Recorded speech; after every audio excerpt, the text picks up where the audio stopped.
Como vimos na nossa aula anterior, o marketing digital é a possibilidade do uso das estratégias de marketing dentro dos ambientes digitais, ou seja, utilizando as suas ferramentas e as suas plataformas. Ok, mas aí você se pergunta, e qual a vantagem que existe nisso? Bom, a primeira delas está na questão da mobilidade. O que significa isso? As plataformas, as ferramentas digitais, elas nos permitem estar conectados, muitas vezes, em lugares nunca antes imaginados. Eu não preciso mais agora estar sentado na frente de uma TV ou ouvindo um rádio para ser impactado por uma informação, uma comunicação ou algo que a marca queira conversar com a gente. A mobilidade, inclusive com o advento do celular, ela se tornou absolutamente irrestrita. Eu pergunto para você agora, que está nos vendo aqui dentro do ambiente digital, você está com o seu celular no bolso ou em cima da mesa? Com certeza vai estar. Se eu quisesse entrar em contato com você agora, seria muito simples. Bastaria eu pegar o meu celular e ligar para você. Ou se fosse uma marca, poderia te passar um WhatsApp, poderia te passar uma mensagem qualquer. E você responderia. Por quê? Porque você está conectado.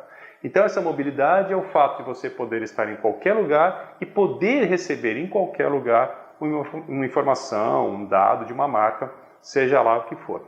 Ok? A segunda vantagem tem a ver com a segmentação.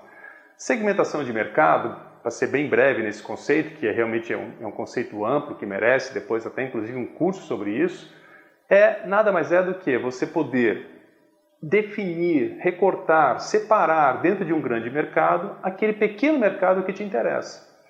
Isso, com as ferramentas digitais, ficou muito mais fácil. Hoje, se eu quero falar com uma determinada população, com um determinado grupo de pessoas, com um determinado tipo de consumidores, eu consigo fazer isso segmentado e através das redes sociais, através das ferramentas digitais, eu consigo falar diretamente, somente com aquele grupo. Voltemos de novo ao século passado. Eu precisava comunicar, eu precisava informar alguma coisa para os meus consumidores. Eu ia para um jornal, uma revista, uma televisão. Fazia lá um anúncio, fazia lá uma estratégia, anunciava alguma coisa e eu falava com todo mundo que estivesse vendo aquela televisão, aquele momento da televisão, eu falava com todo mundo que estivesse vendo aquela revista. Impossível de saber quem era meu público, quem não era. E acabava que o investimento nessas áreas de marketing, ou de comunicação, como queiram, era muito maior. Hoje, através das ferramentas digitais, eu consigo falar especificamente com o público de interesse e com o público que me interessa. Aquele público que eu sei que vai estar conectado naquela rede social ou naquele ambiente digital, porque ele tem essa afinidade com a marca e a marca sabe exatamente onde encontrá-lo. A terceira possibilidade são conteúdos relevantes. Aqui entra um outro aspecto bastante interessante. Dentro do ambiente digital, até porque, como eu falei, já discutimos aqui no nosso curso, hoje a gente tem essa profusão de redes sociais e plataformas, etc., onde está todo mundo conectado, mas só estar todo mundo conectado também não adianta mais para a marca. Eu preciso agora, sabendo que eu preciso segmentar o meu público e sabendo que eu posso conversar com ele o tempo todo, eu preciso conversar algo que seja relevante para ele. Eu preciso dizer algo para ele que ele está com vontade de ouvir. Senão, não vai adiantar. De nada adianta a mobilidade e a segmentação se eu não falar o que ele quer ouvir. Então, hoje, dentro do ambiente digital e dentro das estratégias de marketing digital, o que a gente mais discute, o que a gente mais orienta é que as pessoas entendam a importância de se trabalhar os conteúdos, entendam a importância de falar aquilo que o nosso público, que o nosso consumidor quer ouvir. Por que o conteúdo relevante é importante? Hoje em dia se trabalha muito com um conceito, não sei se você já ouviu falar, que chama-se lead. O que é um lead? Lead é a possibilidade de você ser um possível cliente de uma marca. Como assim? As empresas hoje trabalham com sistemas principalmente nas redes sociais e nas plataformas digitais na busca desse consumidor, na busca desse cliente. Mas para que eu possa atraí-lo, eu preciso criar uma isca, eu preciso criar uma forma dessa pessoa chegar até o nosso conceito, até a nossa marca, até o nosso produto. O lead, na realidade, é isso, é um consumidor que tem interesse por um determinado assunto e que eu consigo perceber esse interesse nele e a partir disso eu começo a fazer um relacionamento com esse consumidor ou futuro consumidor. Um conteúdo relevante é importante nesse sentido, Se o consumidor percebe que a minha plataforma, o meu site, as minhas redes sociais possuem esse conteúdo que é de interesse dele, naturalmente ele vai se aproximar, naturalmente ele vai permitir, inclusive, dar alguns dados dele, como e-mail, telefone ou outros contatos quaisquer, que vão iniciar um processo de relacionamento entre a marca e ele. A geração de um lead, a criação desse lead, então, está totalmente associada a essa questão do conteúdo relevante. Em marketing digital, a gente utiliza muito uma expressão que é chamada de funil de vendas. Esse funil de vendas, na realidade, ele representa um processo de venda, as etapas de um processo de venda através do marketing digital.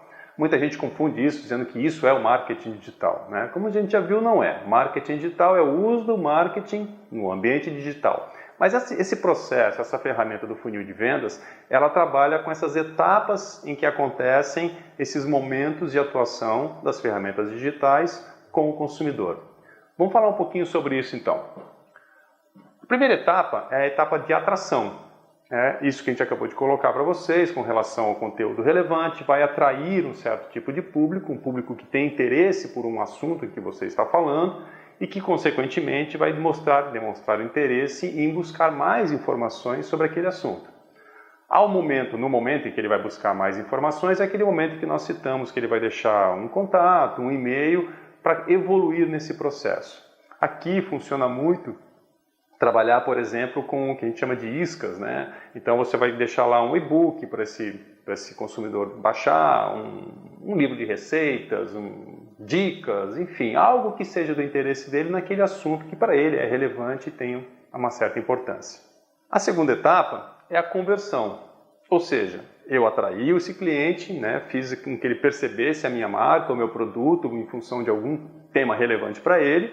Ele entrou lá no meu portal, no meu site ou na minha rede social, viu ali que tem algo de interesse para ele e eu vou agora trazer uma isca maior. Então agora, se ele quiser baixar esse e-book, se ele quiser baixar esse material de consulta mais aprofundado sobre aquele assunto que ele teve interesse, ele vai ter que me dar em troca os seus contatos, vai ter que me dar em troca o seu e-mail ou algum outro dado que seja relevante para mim agora.